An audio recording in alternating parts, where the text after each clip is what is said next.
Hello and welcome to this meeting of the Ladywell Society. It's good to see so many people here, especially with so many new faces. As you know, we have a guest speaker tonight, and I want to extend a very warm welcome to Marion Briggs. Many of you know I first met Marion at a Society of Lay Hunters moot a number of years ago, where she gave an excellent talk about Greenwich, where she lives. So I immediately invited her to Ladywell, and she and her group have visited Ladywell on a number of occasions and contributed really a very great deal to our research. So without further ado, let me ask Marion to speak to us. And I know she's beginning with an article about Ladywell from a 19th century newspaper. You are in for a treat tonight. Marion, we're looking forward to your talk. So, this daughter, for the sake of the wealth of her father, had horribly destroyed him by stabbing him in the heart while he slept.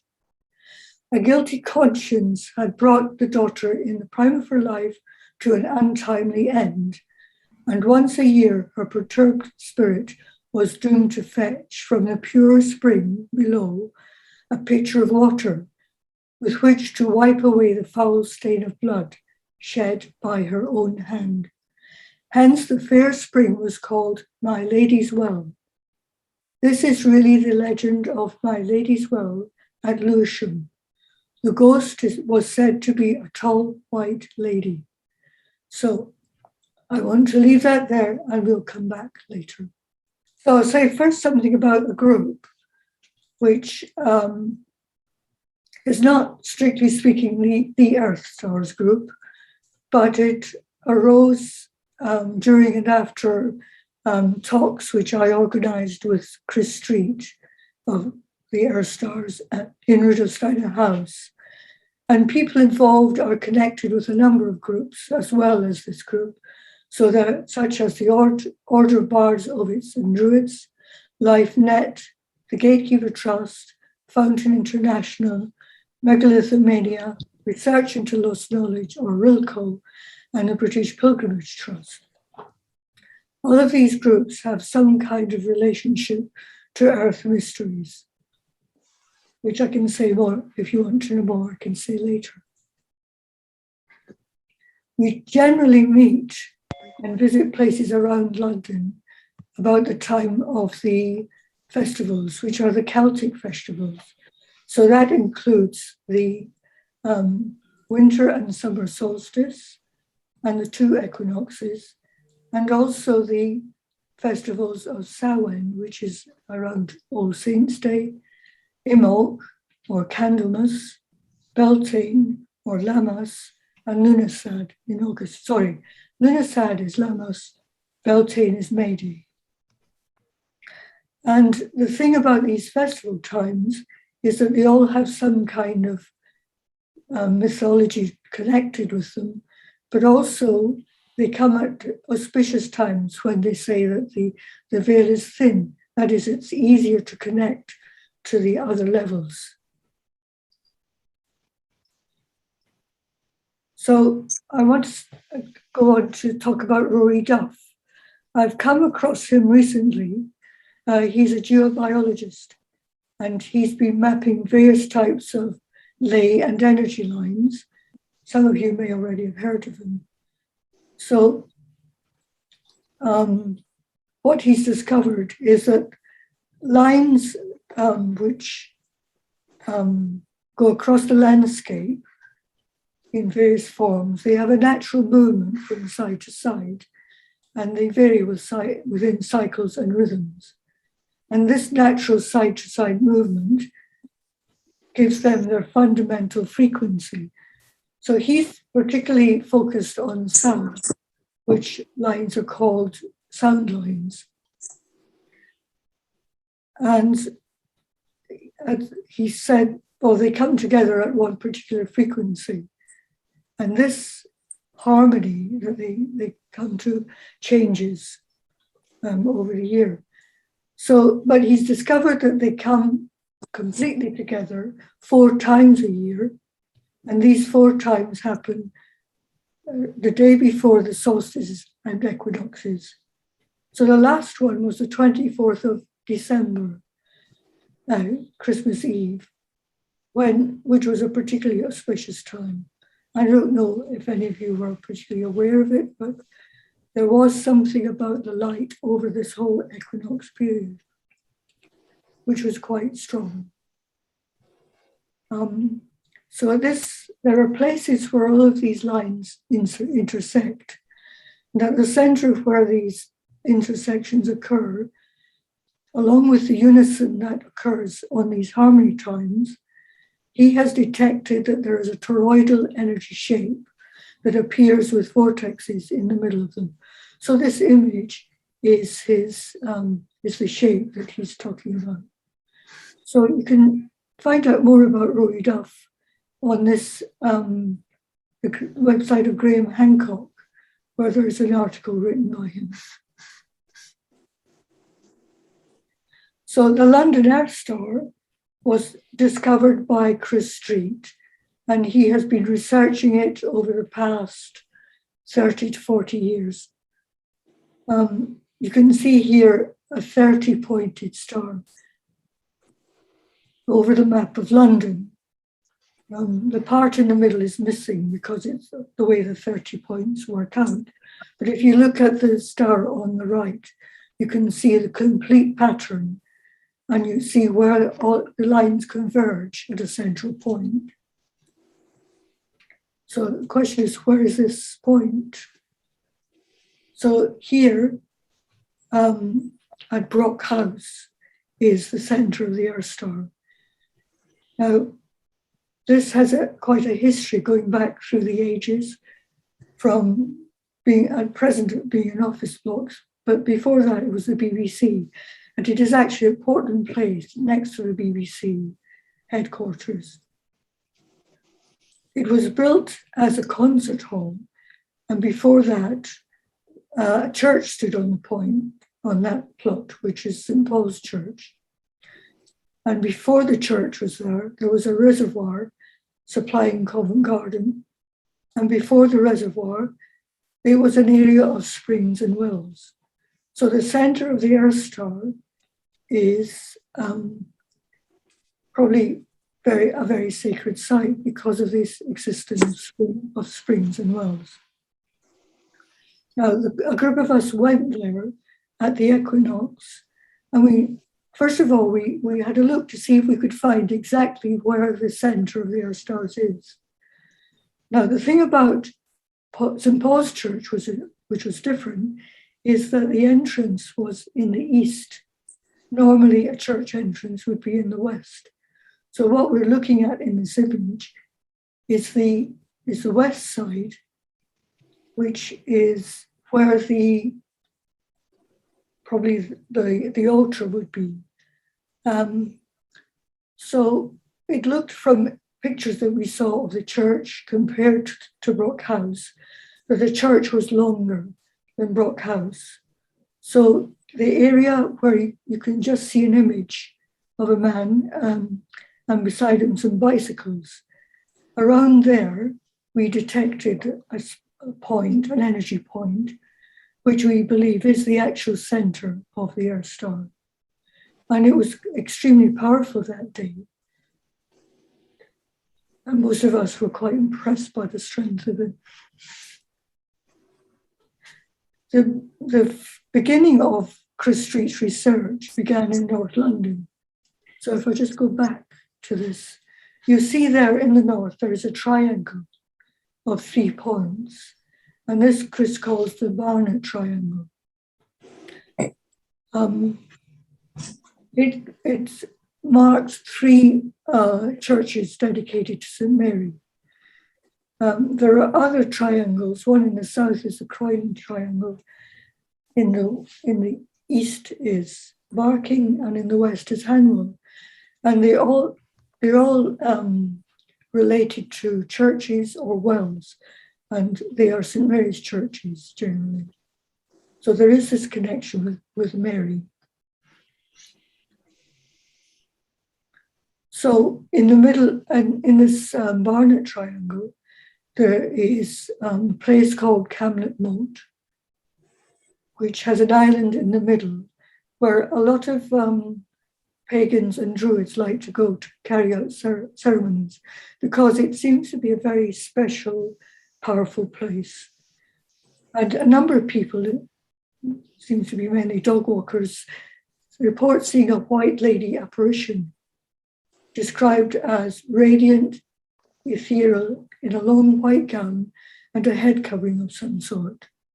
Some say it was a ghost, but they felt emanating from it a feeling of love, goodness, and affection. It took different forms on different occasions. For example, Chris experienced Guinevere with her headdress, and another time the tarot high priestess. And when he was measuring the ley lines and lines connecting to it, he said he had to give up because there were so many lines meeting at this point. At the top image you see is actually the well where most of the apparitions took place. And below it is an image of the moat. I think the island is on the right, and you can get a sense of the atmosphere of the place from that. There have been a number of apparitions around the world which have been ascribed to appearances of the Virgin Mary. Excuse me.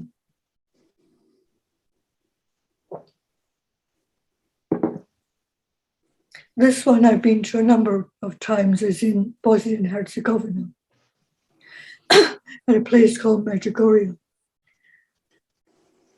The first sighting took place on the 24th of June, that's Midsummer and St. John's Day, in 1981, which is just over 40 years ago. It was a group of children who described seeing a white lady. They called her Cuspina, meaning madam or my lady. They interpreted her as the Holy Mother, Mary. Medjugorje is Croatian for the middle of the hills. So it is a town surrounded by hills, and the apparition took place originally on one of the hills, which is now called the Hill of the Apparition.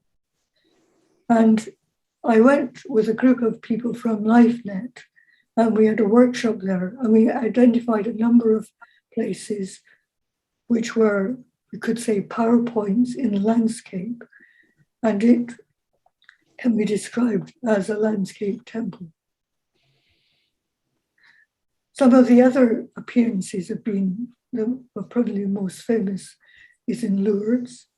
There is Knock in Ireland, and maybe not so well known is St. Nonswell in Pembrokeshire, where people describe seeing a white lady by a well, but people say, well, perhaps it was St. Non, who was the mother of St. David, who is said to have been born there. It's still disputed at the moment. So to summarize, there are energy lines in the landscape of different types, including leys, song lines, and dragon lines. They converge and cross each other at certain places. These places tend to be regarded as holy sites. An area with wells and springs is often one of these sacred sites. At these places, people have experienced a feminine presence. She is often seen initially by children. She has many names: the White Lady, Mother Mary, the Lady of the Well, or Bridget, for example. Bridget is also known as Bride, and she's often regarded as the guiding goddess or being of this country, Britain. So coming to Ladywell, Ladywell has, as the name suggests, a number of wells and springs. The church has a well underneath the transept and crossing point of the transept and the axis of the church. And we were invited by Robert to go there. and were able to go down into the crypt to see where the well there, to see the well. And there's also a well near Ladywell Road. The bottom right-hand image, I think, maybe Robert, you can correct me, is Ladywell Bridge. It is, yes. It's the the other side of Ladywell Village, sort of by the play tower that people will know locally. Yeah. Yeah. And then this picture, and you can see behind Robert in colour, is, I think, again, near Ladywell Bridge, but it's showing one of the wells of Ladywell. And then the bottom left is a lady well. So I'm not sure where that is, Robert, but that's... So just to interrupt, Marion, both of the pictures, top right and bottom left, are both the same lady well at different times. Okay. And they are the ones that we have always thought of as the lady well. Mm-hmm. Yeah, the one top right is 1820, and I think the one bottom left is in the 1840s, when they put a rail around it. But those two are the same well. Good. So we also the bridge at Ladywell Road has been extended, so it's actually covering the point where the well went. And again, Robert was able to arrange a group of us to visit underneath where the well is. You can't see it, but we detected it through dowsing and picked up a number of lines connecting to it, and were able to feel some kind of presence related to it. So going back to the original item from the Greenwich Gazette, I wonder, as a question to you all, and especially the Ladywell Society members, do you really think that Ladywell, or My Lady's Well, got its name from the ghost of a woman who killed her father? Or perhaps it was something else? So I'd like to leave you with that question. Thank you very much. Sorry, thank you. Thank you very much, Marion. So we open this for questions now. I've got a question. Yes. My question about the Ladywell. Mm-hmm. I mean, do you have any thoughts about it? Well, I do, but I don't really. I'd rather somebody else come in first, or I'll say something controversial to provoke a discussion. Anybody else got any? Okay, well, I'll say what I think then. That Marion talked about energy lines, ley lines, and song lines, and we know that in addition to the ones as defined in Marion's talk, that scientists do know about quite weak, normally, some quite weak lines that are caused by the Earth rotating in its magnetic field, called telluric lines. And these are so weak that we wouldn't normally notice them, although people in times past probably would, before this age of so much electricity going about the world in one form or another. But at certain places in the geology, these lines, these energies can be magnified, and they can be magnified at faults in the Earth's surfaces, trenches, and wells will be one such. So we could be talking about an energy that we could actually measure if we wanted to. And when we know from other researches that when people come across things like ball lightning or other form of natural energies where it's not associated with an object, the mind comes up with its own suggestion to yourself as to what it might be. And that can be coloured by whether you want to see the Virgin Mary or a fairy or Santa's little helper. And that's just an idea I've had from what I've read. So I don't know what people think about that. No. But I will go on to say then that the story that Marion put up at the beginning from the Greenwich Gazette was sent to me by somebody locally who responded to a request on the internet for someone to to provide more information about Ladywell that wasn't available to us.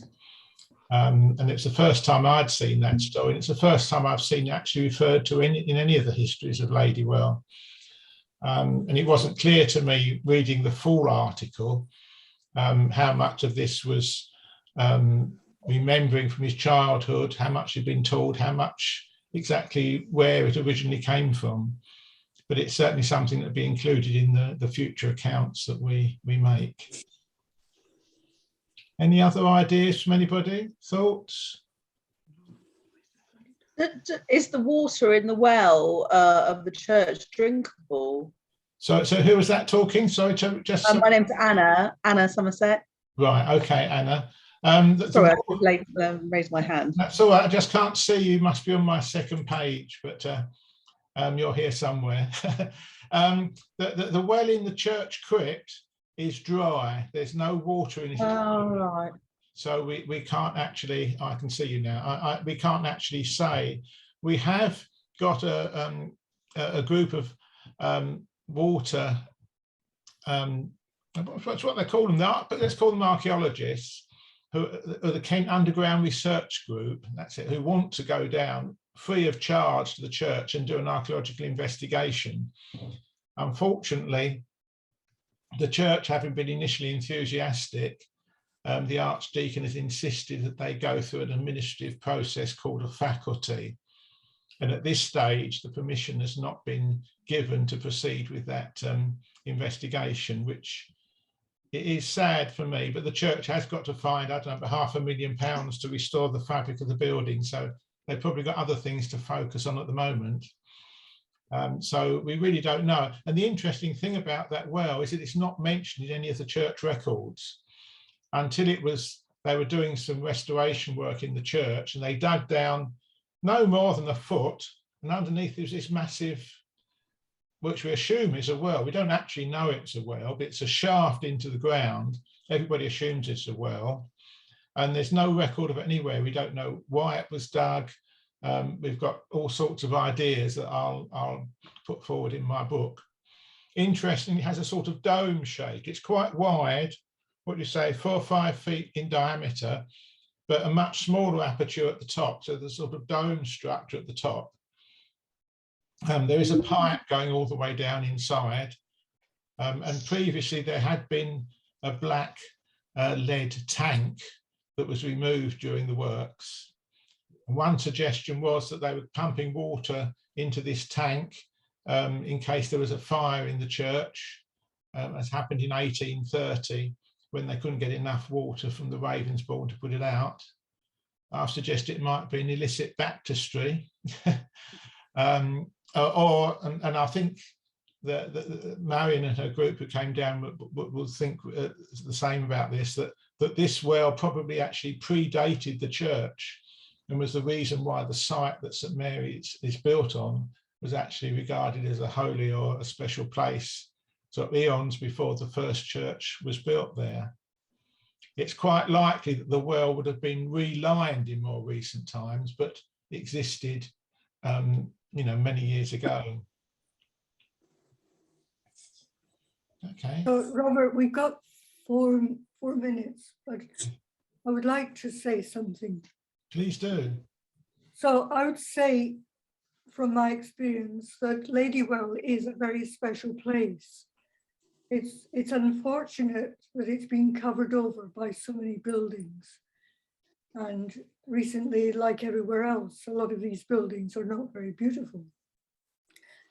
But if there is this presence in Ladywell of the White Lady, and she can be detected, then what does that mean for Ladywell?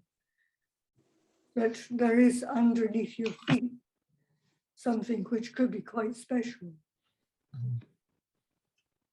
Yeah, now I was saying one thing that struck me, because I used to think that what was happening with these sightings, and it seems to be more recently, more people are drawn to go to sacred sites and to investigate them.